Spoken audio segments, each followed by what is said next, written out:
Welcome students. Today we are going to study the first topic of ninth science. The name of topic is laws of motion. In this topic we have to study what is meant by motion. या टॉपिकमध्ये पहिल्यांदा आपल्याला शिकायचं आहे motion म्हणजे गती म्हणजे काय, त्यानंतर acceleration, what is meant by acceleration ते शिकायचं आहे, त्यानंतर distance and displacement, what is meant by distance and what is meant by displacement, अंतर म्हणजे काय आणि डिस्प्लेसमेंट विस्थापन म्हणजे काय तेही आपल्याला या टॉपिकमध्ये शिकायचं आहे. And lastly we have to study Newton's laws of motion. न्यूटन्सचे 3 laws of motion, Newton's 3 laws of motion ते आपल्याला या टॉपिकमध्ये शिकायचं आहे. Newton's first law of motion, Newton's second law of motion and Newton's third law of motion. These are the very famous laws of motion by Newton. And the kinematic equations related with Newton's laws she related असलेले equations, या सगळ्यांचा अभ्यास आपल्याला या टॉपिकमध्ये करायचं आहे. सुरुवातीला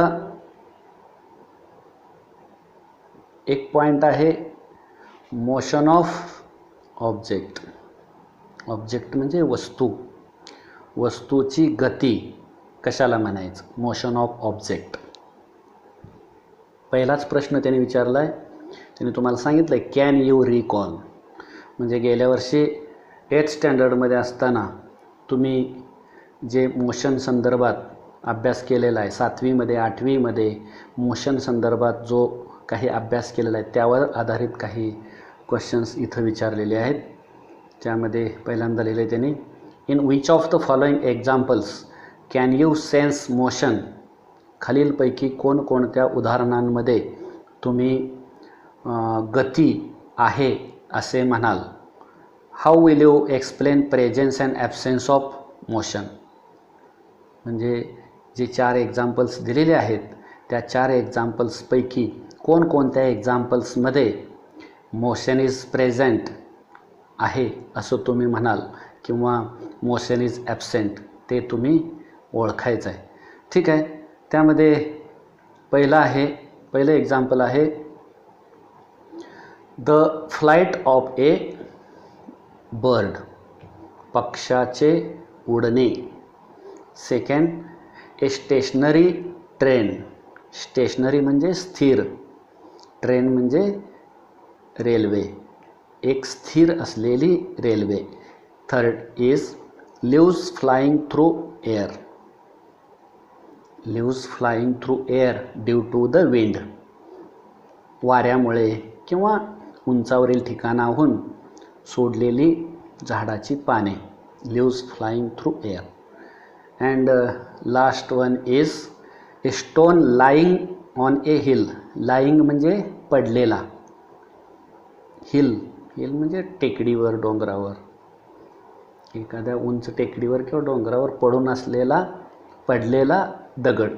यापैकी कोणकोणत्या एक्झाम्पल्समध्ये तुम्ही म्हणाल की मोशन इज प्रेझेंट आणि कोणकोणत्या एक्झाम्पलमध्ये सांगाल की मोशन इज ॲब्सेंट, बोला. तर आपण म्हणू शकतो, हे जे फर्स्ट एक्झाम्पल आहे the flight of a bird, इथं आपण लिहू शकतो the object is in motion, means A bird is in motion. इथं आपण म्हणू शकतो ए ट्रेन इज ॲट रेस्ट, म्हणजे ट्रेन ही कशी आहे, at rest position. Rest position म्हणजे स्थिर अवस्था, आणि मोशन म्हणजे गतीमध्ये असणे. म्हणजे या सेकंडच्या आन्सरमध्ये काय लिहिणार आपण, मोशन इज ॲबसेंट. आणि थर्डमध्ये लिहिणार तुम्ही leaves flying through air, motion is present. आणि फोर्थ जे आहे a stone lying on a hill, याच्यामध्ये लिहिणार मोशन इज ॲबसेंट. दगड पडून आहे म्हणजे तो मोशनमध्ये नाही. अशा प्रकारे हे कॅन यू रिकॉलचा क्वेश्चन विचारला आहे. तर खाली बॉक्समध्ये काही माहिती दिलेली आहे. We see the motion of several objects. We see the motion of several objects every day.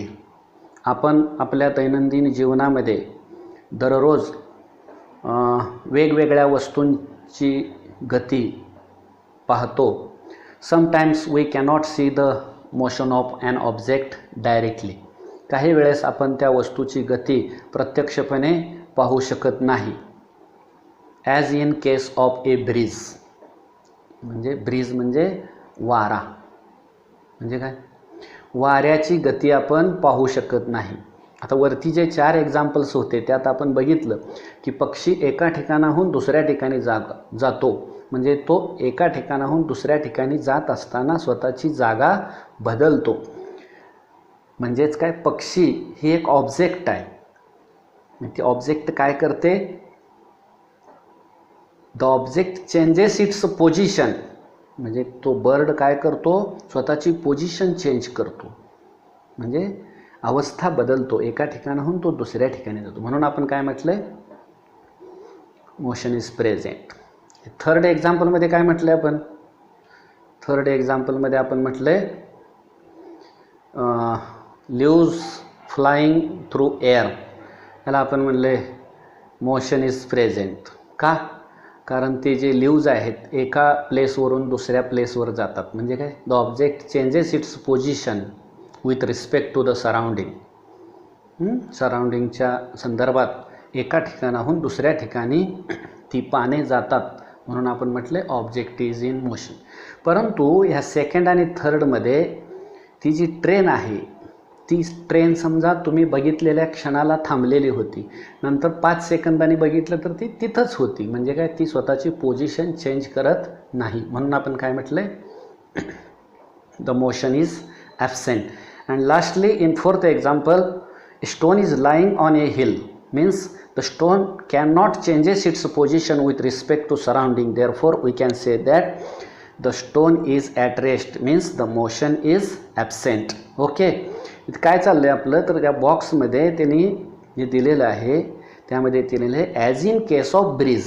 म्हणजे वाऱ्याच्या संदर्भात आपण म्हणू शकतो की वारा आपण पाहू शकत नाही, वारा एका ठिकाणाहून दुसऱ्या ठिकाणी गेला, बरोबर. तरी पण आपण काय म्हणतो की जो ब्रीज आहे, ब्रीज म्हणजे विंड जे आहे ते काय आहे, इन मोशन. परंतु आपण त्याची मोशन डायरेक्टली पाहू शकत नाही. वारा आपण पाहू शकत नाही, जसं पक्षी पाहू शकतो, आपण झाडाची पानं पाहू शकतो, तसं वारा पाहू शकत नाही, बरोबर. वाऱ्याला गती आहे परंतु ती गती किंवा ती मोशन आपण पाहू शकत नाही. म्हणून काय म्हटलं त्याने, sometimes we cannot see the motion. Sometimes we cannot see the motion. काही वेळेस आपण मोशन डायरेक्टली पाहू शकत नाही, but we can feel its existence. परंतु आपण त्या वस्तूचे अस्तित्व जाणवू शकतो. म्हणजे काय, उदाहरणार्थ वारा सुटला की आपण म्हणतो हा हा हवा किती थंड आहे, किंवा आपण म्हणतो अरे रे हवा किती गरम आहे. म्हणजे आपण त्याचा अस्तित्व जाणवू शकतो. We can feel its existence means we can directly cannot see the motion of breeze. ठीक आहे. Can you list other examples of motion. तर त्यांनी सांगितलं can you list other examples of motion besides those given here. इथं दिलेल्या examples व्यतिरिक्त तुम्ही आणखी काही एक्झाम्पल्स लिहू शकता की ज्या एक्झाम्पल्समध्ये ऑब्जेक्ट ही मोशनमध्ये आहे, अशी एक्झाम्पल्स तुम्ही लिहू शकता. ओके, त्यानंतर पुढे खाली लिहिलं आहे थिंक अबाउट इट. म्हणजे विचार करा. You are travelling in a bus. Is the person sitting next to you is in motion. म्हणजे तुम्ही बसमध्ये बसलेला आहात, तुमच्या शेजारी एक प्रवासी आहे, बरोबर. मग तुम्ही त्या प्रवाशाकडे बघितलं. आता मी तुम्हाला दोन गोष्टी सांगितल्या. The object is in motion and the object is at rest, बरोबर. मग तुम्ही मला सांगा, शेजारी बसलेला पॅसेंजर म्हणजे शेजारी बसलेला पर्सन, बसमध्ये तुमच्या शेजारी बसलेला, ठीक आहे, त्याला तुम्ही काय म्हणणार? The person is at rest म्हणणार का the person is in motion? काय म्हणणार? We can say that the person sitting near you is at rest. आपल्या शेजारी बसलेला जो व्यक्ती आहे तो कसा आहे?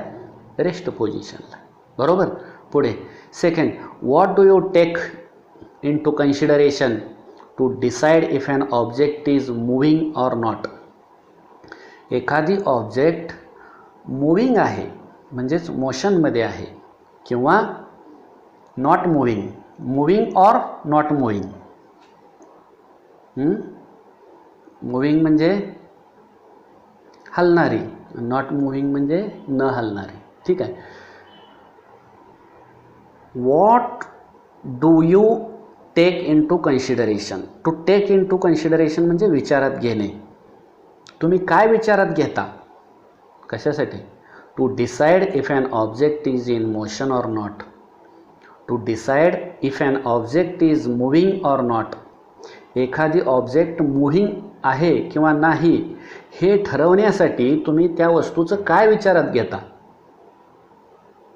असं त्यांनी विचार करायला सांगितलं. Think about it. काय सांगू शकतो आपण?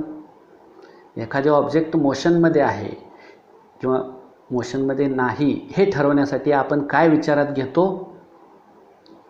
तर आपण त्या वस्तूची पोझिशन विचारात घेतो. म्हणजे काय? पोझिशन विचारात घेतो म्हणजे काय?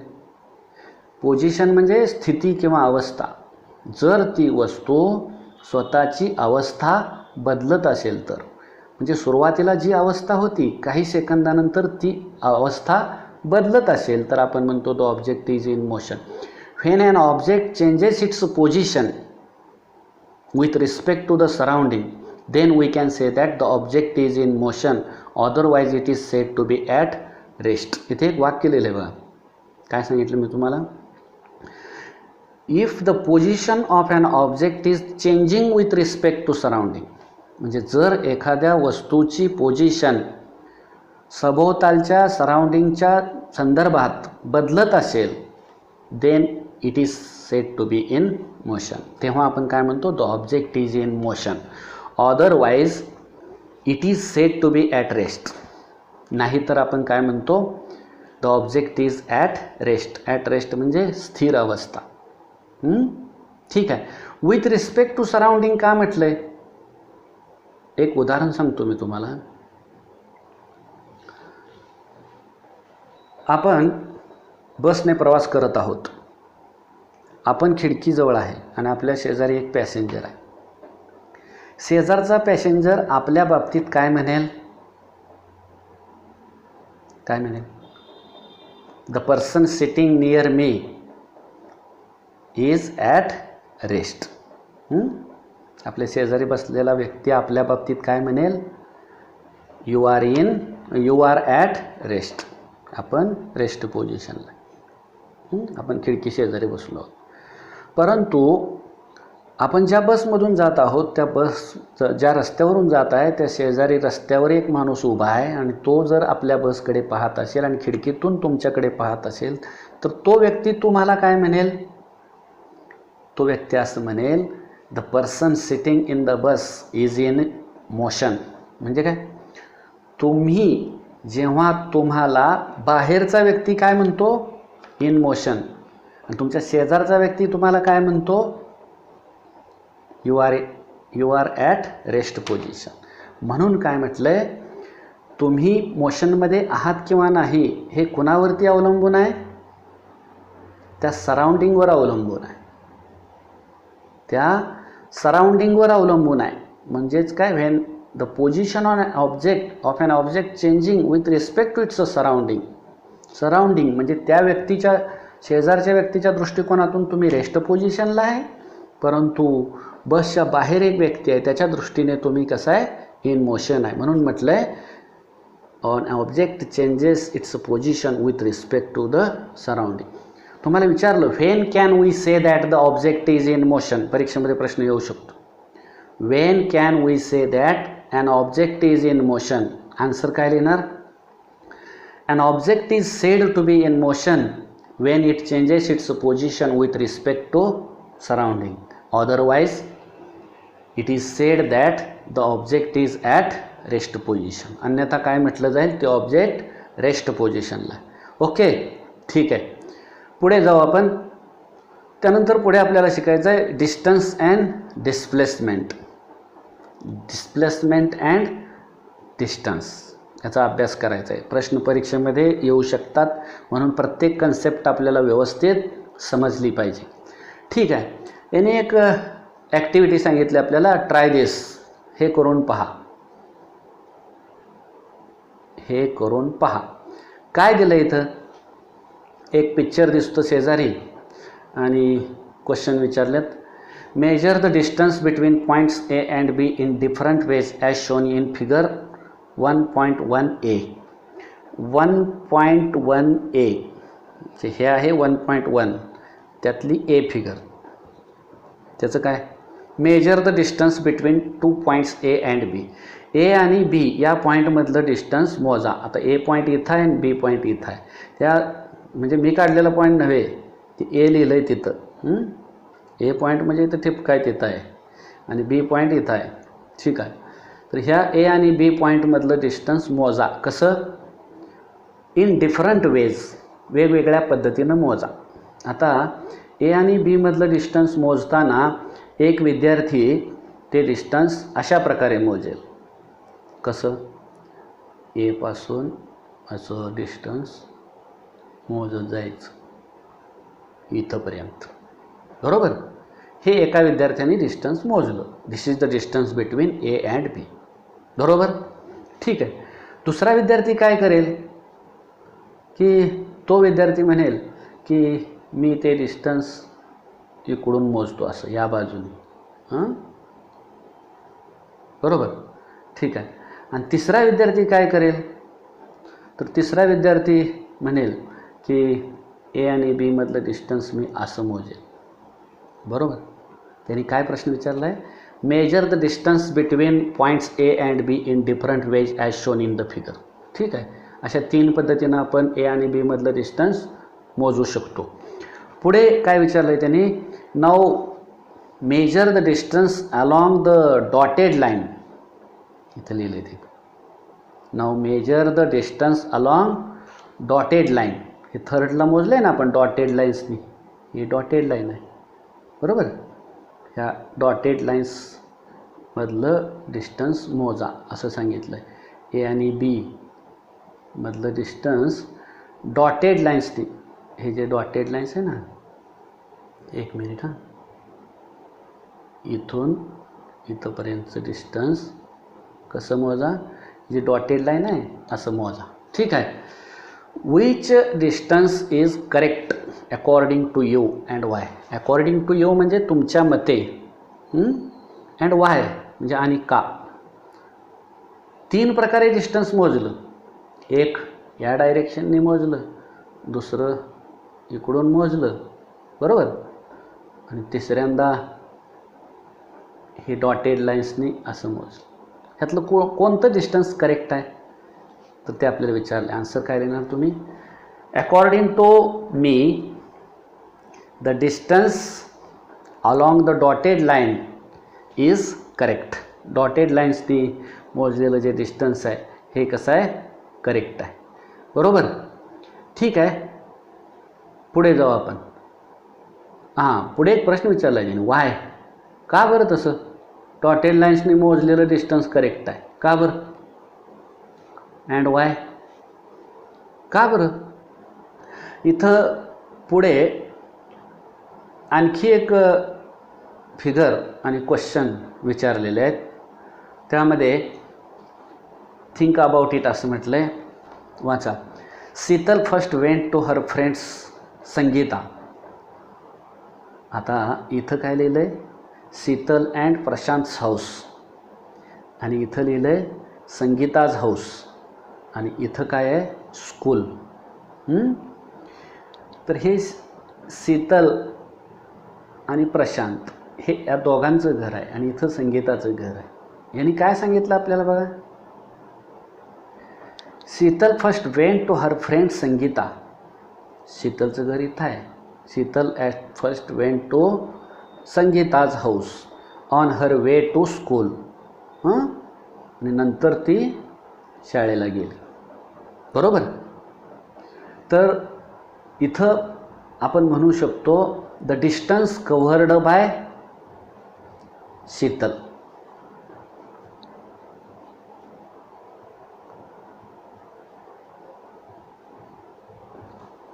एक मिनिट हा. शीतलने कव्हर केलेलं डिस्टन्स, शीतल चाललेली distance, the distance covered by Sheetal. हां, हे किती 500, आणि नंतर हे किती तर लिहिलं आहे 1200. म्हणजेच काय 500 प्लस 1200 म्हणजेच किती आलं 1700 metre. The distance travelled by Sheetal किती आलं 1700. ठीक आहे. त्यानंतर पुढे दिलेलं आहे त्याने second B question, Prashant went straight from home to school. Prashant काय केलं, Prashant went straight from home to school, both are walking with the same speed. म्हणजे प्रशांतने काय केलं, तो सरळ शाळेमध्ये गेला. ठीक आहे, लिहिलं आहे Prashant went straight from home to school, both are walking with the same speed. म्हणजे काय, संगीता जी आहे तिचा चालण्याचा स्पीड, इकडून असा जाण्याचा स्पीड, आणि प्रशांतचा स्पीड कसा आहे दोघांचा सेम आहे असं सांगितलं आहे त्याने. Both are walking with the same speed. ठीक आहे. इन द अबव एक्झाम्पल्स, या उदाहरणांमध्ये is there a difference between, म्हणजे त्यामध्ये डिफरन्स आहे का, कशामध्ये डिफरन्स आहे का, is there the difference between the actual distance and the distance travelled, what is it. म्हणजे काय ॲक्च्युअल डिस्टन्स आणि डिस्टन्स ट्रॅव्हल्ड. आता हे काय आहे, डिस्टन्स ट्रॅव्हल्ड बाय शीतल. आता जर आपण बघितलं तर distance travelled by Prashant, distance travelled by Prashant किती आहे 1300 मीटर. बरोबर. मग यांनी प्रश्न काय विचारला आहे तुम्हाला, is there a difference between the actual distance and the distance travelled. Actual distance आणि डिस्टन्स ट्रॅव्हल्ड यामध्ये काय फरक आहे, ॲक्च्युअल डिस्टन्स आणि डिस्टन्स ट्रॅव्हल्ड. आता हे शीतलचं घर इथं आहे आणि शाळा इथं आहे, यातलं ॲक्च्युअल डिस्टन्स किती आहे, शीतलचं घर आणि शाळा यातलं ॲक्च्युअल डिस्टन्स किती आहे 1300, आणि डिस्टन्स कव्हर केलेलं किती आहे 1700. बरोबर. प्रशांतचं घर आणि शाळा यातलं डिस्टन्स किती आहे 1300, आणि डिस्टन्स कव्हर्ड किती आहे तेवढंच आहे. बरोबर. म्हणजे प्रशांतचं काय झालेलं आहे, in case of Prashant the distance travelled and actual distance between the home and school is same. प्रशांतच्या बाबतीमध्ये ते होम त्याचं आणि स्कूल याच्यातलं ॲक्च्युअल डिस्टन्स आणि डिस्टन्स ट्रॅव्हल्ड हे सेम आहे. आणि शीतलच्या बाबतीमध्ये काय झालं आहे, डिस्टन्स ट्रॅव्हल्ड हे 1700 आहे, आणि घरापासून शाळेपर्यंतचं ॲक्च्युअल डिस्टन्स किती आहे 1300 आहे. बरोबर. हे त्यामध्ये असलेलं रिलेशन. ठीक आहे. त्यानंतर पुढे आणखी एक ॲक्टिव्हिटी आहे. त्याच्यापूर्वी एक अतिशय छान डेफिनेशन दिलेली आहे की जी आपल्याला परीक्षेमध्ये विचारली जाते. Distance is the length of actual path followed by an object. Distance कोणाला म्हणायचं आहे? Distance is the length of actual path followed by an object in motion while going from one point to another point. Distance कोणाला म्हणायचं आहे? एखाद्या वस्तूने एका ठिकाणाहून दुसऱ्या ठिकाणी जात असताना त्या ऑब्जेक्टनी फॉलो केलेला पाथ म्हणजे प्रत्यक्ष केलेले मार्गक्रमण म्हणजेच काय? डिस्टन्स. काय चाललंय?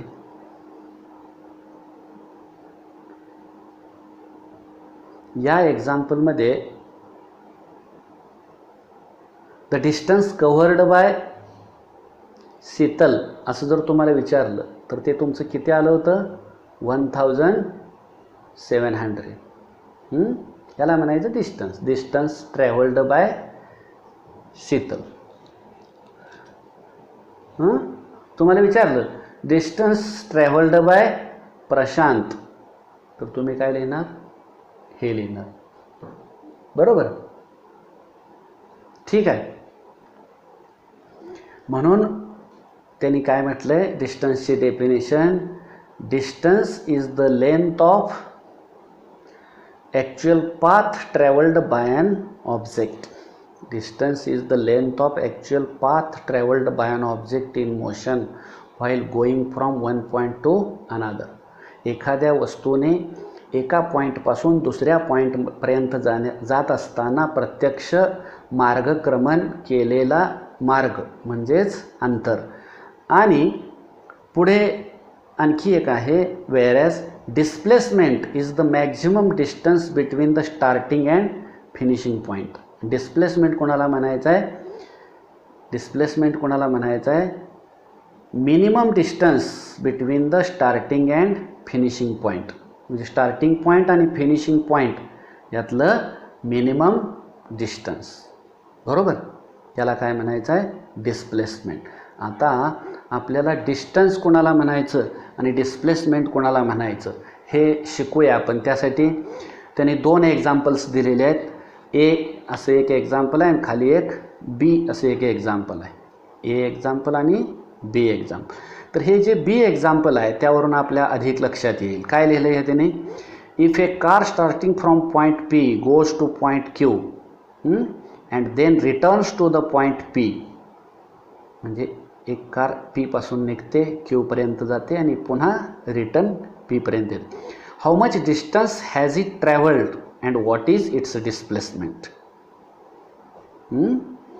म्हणजे त्या कारचं डिस्टन्स किती, त्या कारने कव्हर केलेलं डिस्टन्स किती आणि त्या कारचं डिस्प्लेसमेंट किती.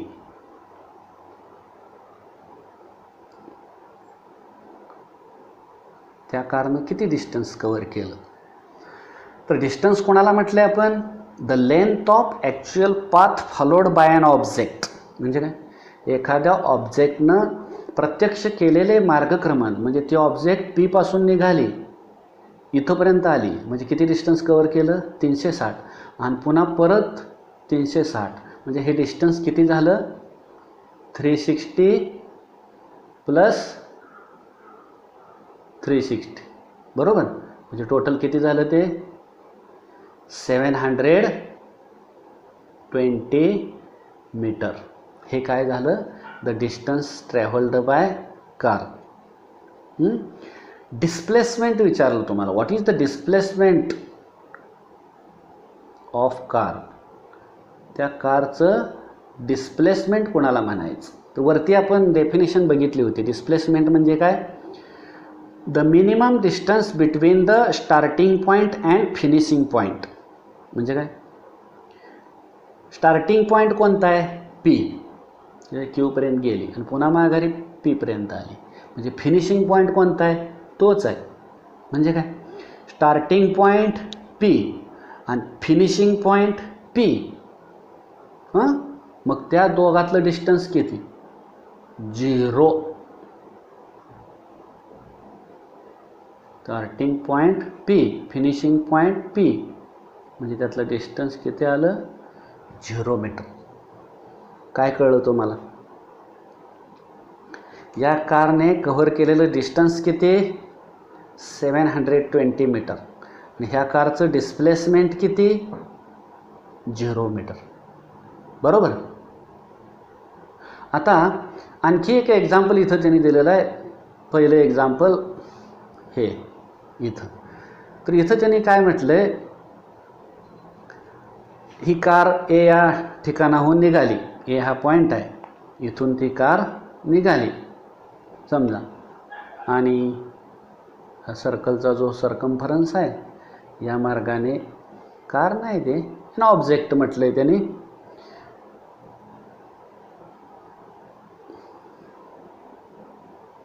एक एक्झाम्पल यामध्ये नाव लिहिलेलं आहे त्या मुलीचं. काय लिहिलं आहे बघा, इथं दिसतं आपलं. Every morning Swarali walks round the edge of a circular field having the radius of 100 meter as shown in the figure. If she starts from the point A and takes one round, how much distance has she traveled and what is her displacement? Swarali नावाची एक मुलगी आहे. तिचं एक circular shape असलेलं field आहे, शेत आहे, आणि शेताभोवती तिनं एक राऊंड कंप्लीट केलेला आहे. आणि हे जे सर्क्युलर फील्ड आहे ह्याची रेडियस किती आहे? 100 मीटर आहे. आता आपल्याला प्रश्न विचारला आहे, what is the distance she travelled? तिनं ट्रॅव्हल केलेलं डिस्टन्स किती, and what is her displacement. बरोबर. आता जर तुम्हाला डिस्टन्स काढायचं असेल तर डिस्टन्सची डेफिनेशन काय आहे? The length of actual path followed by an object. म्हणजे काय? तर इथून निघाल्यापासून ती पुन्हा त्याच जागेपर्यंत पोहोचत असतानाचं जे हे एवढं अंतर आहे, कळतंय का? भाषा कळते का? इथून निघाले ते परत तिथपर्यंत येईपर्यंतचं जे हे अंतर आहे ह्याला म्हणायचं आहे डिस्टन्स. मग आता हे अंतर म्हणजेच काय? तर ह्या सर्कलचा सर्कम्फरन्स. आणि तो सर्कम्फरन्स किती येईल? तर सर्कलचा सर्कम्फरन्स काढण्याचा फॉर्म्युला आहे 2πr. 2πr म्हणजेच काय? तर हे r म्हणजे रेडियस, π22/7. म्हणजे ह्यात व्हॅल्यू ठेवून आपल्याला काय काढता येईल? ह्याचा सर्कम्फरन्स. त्या सर्कम्फरन्स जेवढा येईल तेवढं तिनं कव्हर केलेलं डिस्टन्स झालं. बरोबर. ठीक. आणि डिस्प्लेसमेंट किती येईल? What is her displacement? पुढे क्वेश्चन विचारला आहे. एक मिनटं. What is her displacement. आता डिस्प्लेसमेंट कोणाला म्हणायचं? तर स्टार्टिंग पॉईंट ए आणि फिनिशिंग पॉईंट ए. का? Because she has completed one round around her field. हां, म्हणजे स्टार्टिंग पॉईंट तोच, फिनिशिंग पॉईंट तोच, म्हणजे डिस्प्लेसमेंट किती आलं? 0 मीटर. लक्षात आलं तुमच्या? काय? Distance is the length of actual path followed by an object and displacement is the minimum distance between the starting point and finishing point. म्हणजे इथं मागं एक एक्झाम्पल बघितलं होतं आपण इथं, हे. तर ह्यामध्ये हे डिस्टन्स किती आहे इकडून आलेलं? मी उदाहरणार्थ सांगितलं होतं तुम्हाला, 70 मीटर. इकडून आलेलं हे 60 मीटर. आणि डॉटेड लाईन्सनी तुम्ही जर असं मोजलं डिस्टन्स तर ते किती आलं होतं? 50 मीटर. हे 3 डिस्टन्सेस आहेत. या 3 डिस्टन्सेसपैकी डिस्प्लेसमेंट कुणाला म्हणायचं? डिस्प्लेसमेंट एखादा व्यक्ती ए या ठिकाणाहून बी या ठिकाणी पहिल्यांदा या मार्गाने गेला, दुसऱ्यांदा या मार्गाने गेला आणि तिसऱ्यांदा असा सरळ गेला. तर डिस्प्लेसमेंट पहिल्या वेळेस डिस्प्लेसमेंट किती झालं? हां, घोटाळा करू नका. पहिल्या वेळेस डिस्टन्स किती कव्हर केलं? 70. डिस्टन्स 70 आणि डिस्प्लेसमेंट 50. दुसऱ्या वेळेस डिस्टन्स किती कवर केलं 60 मीटर आणि डिस्प्लेसमेंट म्हणजे minimum distance between starting and finishing point किती आहे 50. आणि तिसऱ्या वेळेस काय झालं डिस्टन्स किती 50 आणि डिस्प्लेसमेंट किती 50. आले लक्षात. ठीक आहे. त्यानंतर पुढे आपल्याला शिकायचं आहे स्पीड अँड व्हेलॉसिटी. तो पार्ट आपण पुढच्या पिरियडला शिकूया. ठीक आहे. Okay, let's stop here. See you the next part in next period.